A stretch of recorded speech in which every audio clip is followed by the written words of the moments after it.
What's up, guys? Today we are going to talk about the new King II heads from Brine. Let's go. Alright, so by now you've probably seen this package, this box with these heads on social media. As a part of Brine's seeding initiative for the King II launch, they sent out this package to a lot of social media, I guess you'd call them influencers, people who post stuff about lacrosse, maybe do reviews, have a X number of followers or whatever, and can help build hype. So this was exciting to say the least when this came out. Nice little package with some information in here. When I got it, there was a little spider living in the box, which scared me. The Brine King II comes in two styles, or two formats. The King II and the King II ST. The ST, I don't know exactly what it stands for, but it is stiffer. It's a little more defensive-minded. So maybe ST just means stiff. I don't know. But this is stiff too. The ST is a little bigger. It's a little longer, maybe by about like that much. The throat on the ST is a little bit longer, which is evident because the lock throat technology that they have, the blue thing in there that goes inside the shaft and locks it in to prevent head wobble, sticks out on the regular, and it doesn't on the other one. And if you just line it up, you can see that there's almost half an inch difference. The lock throat technology, if you've not used this, it's really good. It fits. I've never had a problem fitting it on a shaft. You just slide the blue part inside the shaft, the white goes on the outside, and then you screw it in, and that really locks it in place like that inside the shaft. Kind of just expands it out. Good stuff, very smart. Brand new ball stop for this, very nice looking ball stop. Same ball stop on each one. The throat jewel is different. The ST is black, looks very nice. What is this called? Just the King II? Yeah, so King II, King II ST. So the King II is silver and straight silver. Looks very nice. So one thing that's new with this is what they call the Veriflex technology. The funny thing about Veriflex, Veriflex was a skateboard company in the 80s, and they were kind of like the bargain basement company. They sold at like Toys R Us and like bike stores and stuff. Veriflex was kind of a joke. A lot of kids would show up to the ramp or to the skate spots with the Veriflex because it was their first board and they just started and they were like, yeah, I'm a skater. And it was kind of like, what's the equivalent in lacrosse? Sort of like showing up at lacrosse practice with a fiddle stick or one of those like toy store lacrosse sticks. Kind of similar to that. Veriflex is a terrible name for a skateboard company, but it's a very good name for technology like this. Variable flex. Different materials create different flex profiles. Pardon the intrusion. I'm in the process of editing this video, but I had to come back out here, grab my SD card, throw it in the camera, and talk about this. In my videos, I usually throw up little pictures of stuff. When I was looking for pictures of the Veriflex skateboards, I found this one.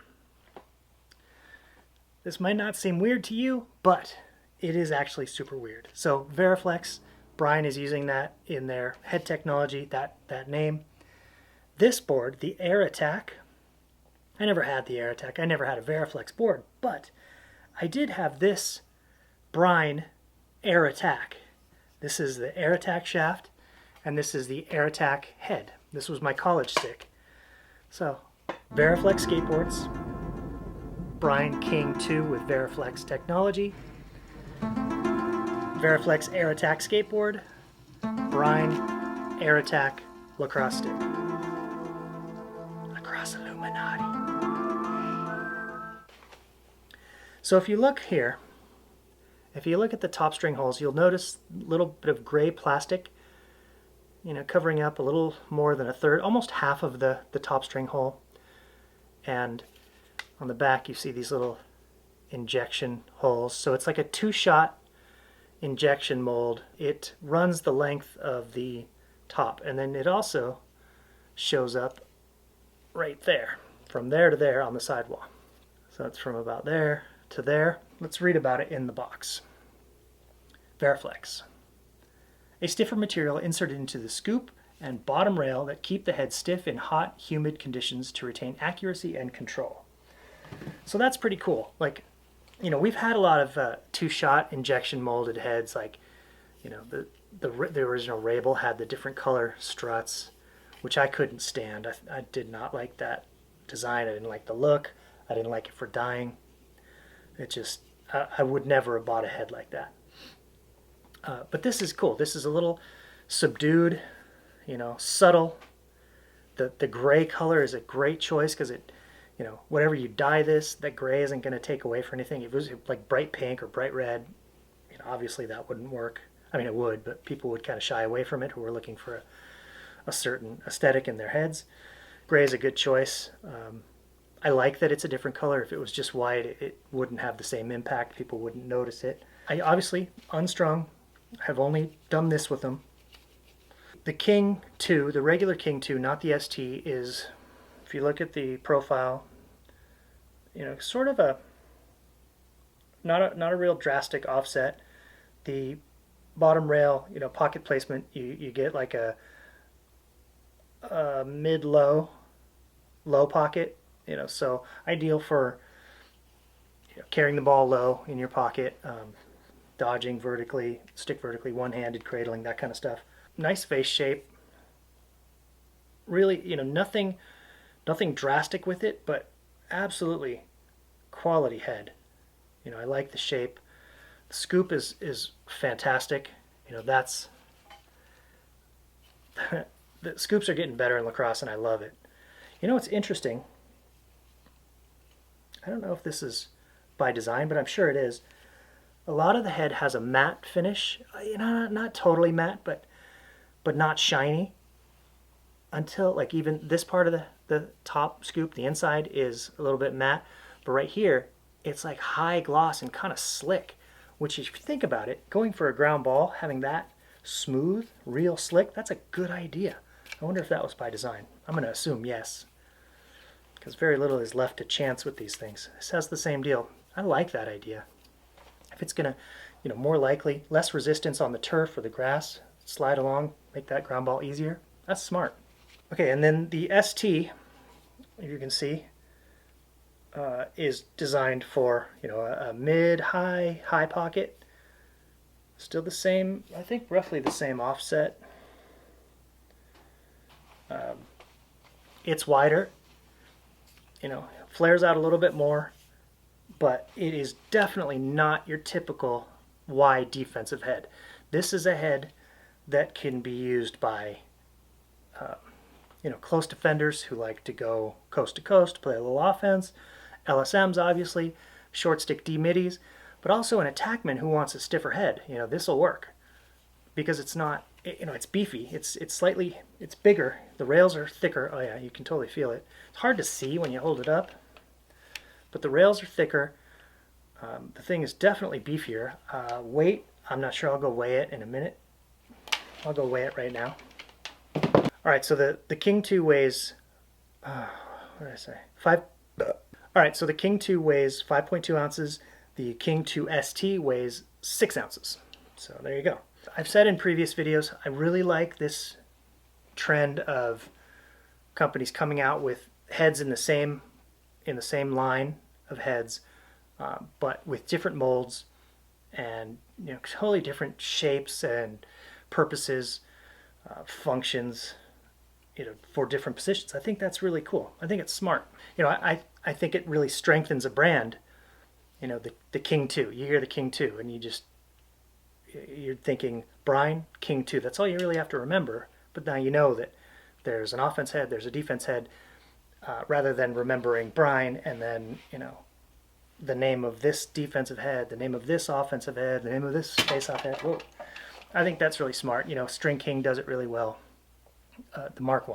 And I was just the Mark I, that's all I had. But now with the Mark II, there's Mark IIA, Mark IIV, Mark IID. I think, you know, from what I hear, they're coming out with a Mark IIF for face-offs. At least they're working on it. You know, probably a Mark IIG in the works. I think that's really smart. And then their next head, they'll do the same thing. That's just, I think it strengthens the brand having less for consumers to remember or think about or digest in terms of names. This is a great offering from Brine. These are gonna be very popular, and for good reason. They are quality heads. Brine King II ST, Brine King II. Good stuff. Go check them out. I may go string them up right now and then come back and show you at the end of this video. Then again, I may not. This is the Brine King II. This is the offensive head. Even though, I mean, I honestly feel like the ST, even though it's heavy, it could be used both directions. I think the ST would be best for like LSMs or, you know, middies that play both directions, two-way middies who are maybe more defensive leaning. But honestly, you know, if you're a two-way midi who's offensive leaning, you want to lay some lumber, you know, that's a good head. You know, if you play both directions and you value the stiffness of a head and the weight for checks and whatever, the ST is a good option. It strung up really nicely. This is the first pass. I'm a big fan of stringing it. The sidewall holes are nice and big, even with that two-shot Veriflex material in there. It's a big sidewall knot. You could go through twice on each one of them. The top few holes, or the top three holes, are really big. If you can see here, I went through twice on my top string, just so that knot wouldn't slip through. I did it twice on the top string, twice on the sidewall string. But you know, overall, I mean, it's a real simple pattern. It's all special interlocks, a couple KSIs, I think. One KSI, and the rest are just special interlocks, interlock down low, just regular interlock down low to tie off. But you know, came out really nice. It's gonna throw beautifully, I can tell. I'm gonna take it out to practice tonight. I put it on a Wolf Athletics U1 shaft. Is that the U1? It is. Just an awesome feeling stick. I'm really digging it. Normally not really a mid low guy. I'm just like kind of mid pocket usually. It's sort of a low, maybe a mid low, but definitely shifts low. Yeah, look at that. It's just gonna sit right there. Good stuff. Channel. Alright guys, so go check out the Brine King II and the Brine King II ST. Really quality heads. I am impressed with them. You know, I didn't own a King. I've never had one of the other heads with the Veriflex material. It definitely feels like it makes a difference in stiffness compared to other heads without it. It does not affect the stringing. You know, how this cuts halfway into the stringing holes, I was a little worried about it. Still plenty of room. I got 2 strings in each hole. There's enough room for 4, definitely. And then the sidewalls are plenty big, even with the Veriflex material. So, good stuff, Brine. Thank you for sending these over. I am a fan. I think these are great heads. These are going to make an impact. I'm happy to see it. I'm happy to see Brine in the game with some quality heads. Alright guys, thanks for watching, and I'll see you next video.